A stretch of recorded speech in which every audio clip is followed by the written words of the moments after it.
আয়াত 11-18। أرأيت إن كان على الهدى অনুবাদ, আমাকে বলো, যদি তিনি হেদায়েতের উপর থাকেন। আয়াত 12। أو أمر بالتقوى অথবা তাকওয়ার নির্দেশ দেন, তারপরও সে কিভাবে বাধা দেয়। আয়াত 13। أرأيت إن كذب وتولى অনুবাদ, আমাকে বলো, যদি সে নিষেধকারী মিথ্যারোপ করে এবং মুখ ফিরিয়ে নেয়। আয়াত 14। ألم يعلم بأن الله يرى সে কি জানে না যে নিশ্চয়ই আল্লাহ দেখেন। তাফসির। 1 নং ফুটনোটের বিবরণ। এখানে আশ্চর্যবোধক এবং তিরস্কারসূচক প্রশ্ন করা হয়েছে যে সে কি জানে না যে আল্লাহ দেখছেন, তার এই কাজকর্মের প্রতিদান দেবেন, তবুও সে অবাধ্যতা করছে ও সৎকাজে বাধা প্রদান করছে কেন।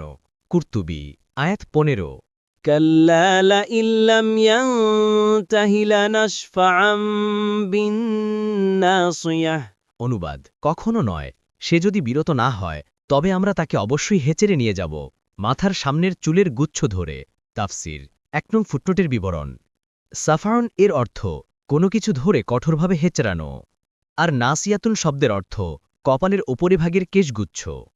আরবদের মধ্যে রীতি ছিল কারো অতি অসম্মান করার জন্য এই কেশগুচ্ছ মুঠোর ভিতরে নেওয়া হতো।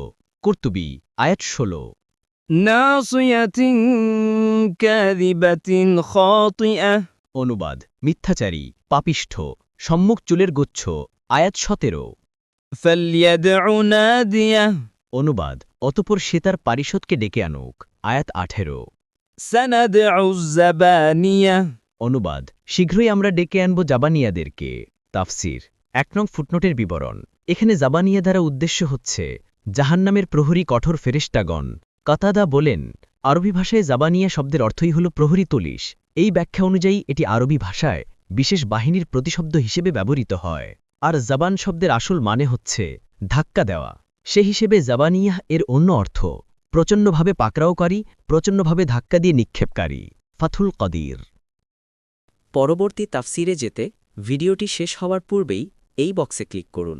ভয়েস বা উচ্চারণে অনিচ্ছাকৃত ত্রুটি ক্ষমাসুন্দর দৃষ্টিতে দেখবেন ইনশাআল্লাহ।